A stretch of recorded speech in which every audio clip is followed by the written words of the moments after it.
नमस्कार मु नीलमाधव आपण मानक देखा कालिया साहेब मंदिर सम्मुखर दृश्य जहाँकि एवं राति 9:10-15 खंडे आज आम बहुत दिन है आसू आसू भावुलु मात्र आसपार नु अचानक कौन प्लान है जे गोटे 5 मिनट भितर आम बाहरी पड़ू 5 मिनट ना मैं रात 11टार प्लान कलु रात 11टार प्लान करके सकाल सकाल आम बाहर पलि आसलु पुरी नवरंगपुर डायरेक्ट पुरी आसिक आज सकाଳେ पुरी जगन्नाथ दर्शन होगला फाइनाल दर्शन हो सारापर अबड़ा खाई पुरी बीच जा बुलाबुली सर पुणी आम फ्रेश होगी रूम जा आसिलु बड़दाण्डे जहाँकि प्रभुंर दर्शन लाभ करूँ तो आज दिन बेले ए बर्तमान भक्तों गहल आम आज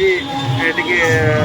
टाइम बिताऊँ जहाँकि बहुत आनंद लगुच बहुत सारा भक्त आसिक समस्ते भी दर्शन करके जाऊँ बहुत भल लगुच बढ़िया शांत परिवेश पूरा समस्ते जे जार काम व्यस्त अच्छा किए कौन यू कि नेबार अच्छी ना देवार अच्छी प्रभुंर आशीर्वाद ही समस्त को दरकार समस्ते से प्रभुंर आशीर्वाद को नापी आसी आपण मैंने जो भी था लिखु कमेंट रे जय जगन्नाथ मोर यही